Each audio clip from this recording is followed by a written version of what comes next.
뭔가 묘합니다. 연애를 시작했는데 자꾸 뭔가 올라옵니다. 그때마다 당신은 스스로를 설득했습니다. 이해하거나 기다리거나 그냥 넘어가거나. 그 설득이 관계를 지킨 게 아닙니다. 신호를 무시한 겁니다.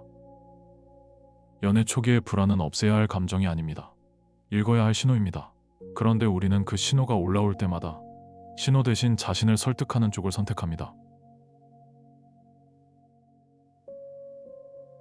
저녁에 연락이 닿지 않습니다. 평소라면 올 시간입니다. 먼저 보냅니다. 읽지 않았습니다. 잠이 들기 전까지 몇 번을 열었는지 모릅니다. 다음날 연락이 왔습니다. 늦어서 미안하다고, 어제 일찍 잠들었다고. 그 말 앞에서 잠깐 멈춥니다. 물어보고 싶은 게 있었는데 오래 두지 않습니다. 이해해야 하는구나 하면서 넘어갑니다. 만났습니다. 좋은 날이 될 것 같았습니다.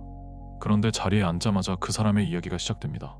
힘들었던 것들, 오래된 상처들, 아직 정리되지 않은 것들.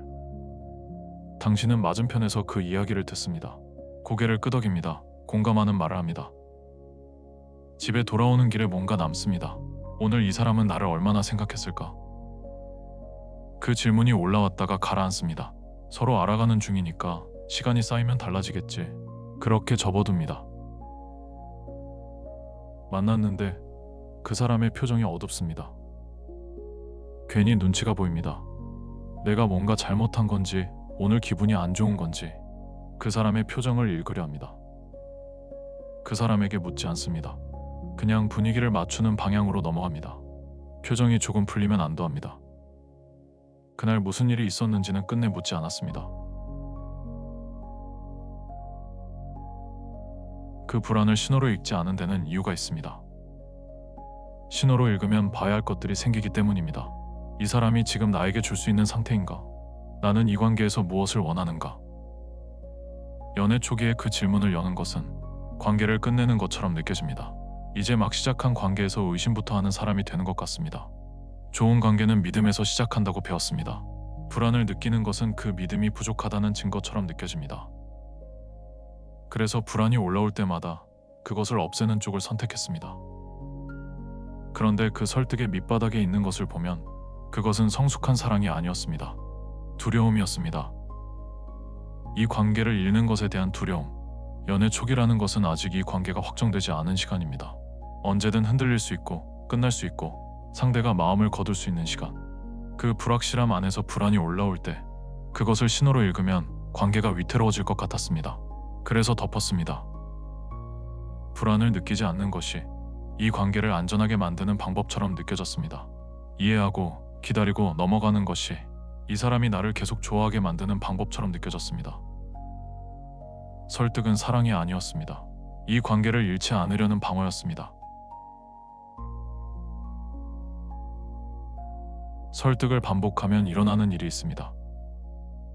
처음에는 신호였던 것들이 당연한 것으로 읽히기 시작합니다. 연락이 늦었던 그날 밤이 처음엔 멈칫하게 만들었습니다. 그런데 두 번, 세 번 비슷한 일이 반복되면서 어느 순간 그것은 그냥 이 사람의 방식이 됩니다. 특별히 이상한 것이 아닌 그냥 이 사람이 원래 이런 사람인 것으로.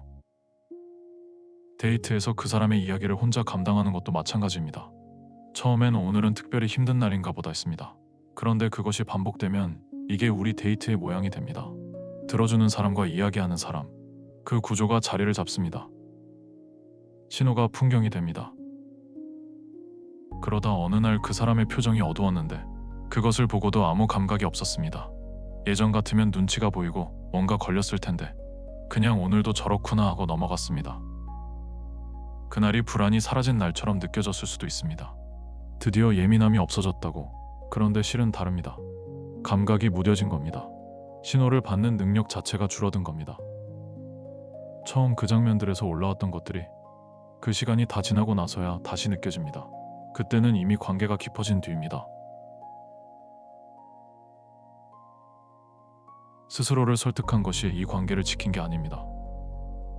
신호를 무시한 겁니다. 연락이 닿지 않던 그날 밤 멈칫했던 그 감각, 집에 돌아오는 길에 오늘 이 사람은 나를 얼마나 생각했을까를 물었던 그 감각, 표정을 보고 눈치가 보였던 그 감각. 그것들이 틀리지 않았습니다. 당신이 그것을 틀렸다고 설득했습니다. 그 설득들이 관계 안에서 무엇을 만들었는지 보면 당신은 이 관계에서 점점 특정한 역할을 맡게 됩니다. 들어주는 사람, 맞춰주는 사람, 불편한 것을 먼저 눈치채고 분위기를 살피는 사람. 그 역할이 처음엔 자연스러웠습니다. 그런데 그 역할이 이 관계의 구조가 됩니다. 그 사람이 당신에게 그 역할을 강요한 게 아닙니다. 불안이 올라올 때마다 설득을 선택한 것이 당신 스스로 그 자리를 만들었습니다. 이해하면 그 사람이 편해졌고, 들어주면 그 사람의 표정이 풀렸고, 넘어가면 그날이 조용히 지나갔습니다. 그 패턴이 반복되면서 이 관계 안에서 당신이 해야 할 것들이 생겼습니다. 그것을 사랑이라고 불렀습니다. 그런데 당신이 자신을 설득하는 동안 그 사람은 편안해졌습니다. 같은 시간이 두 사람에게 완전히 다른 것이었습니다. 그 장면들로 한번 돌아가 보십시오. 이해해야 하는구나 로 덮기 전에 올라왔던 것, 시간이 지나면 되겠지 로 넘어가기 전에 있었던 것, 그냥 분위기를 맞추기 전에 하고 싶었던 것. 그것이 무엇이었는지 기억합니까? 그리고 그것을 말하지 않기로 선택했을 때 자신에게 뭐라고 했습니까? 연애 초기에 불안을 없애려 할수록 불안은 더 깊이 쌓입니다. 설득이 반복될수록 감각은 무뎌집니다. 무뎌진 감각은 더 이상 신호를 보내지 않습니다. 그때는 불안도 없습니다.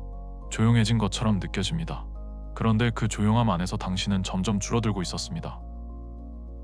불안이 올라왔던 그 순간들을 다시 보면 그것은 이 관계가 잘못됐다는 말이 아니었습니다.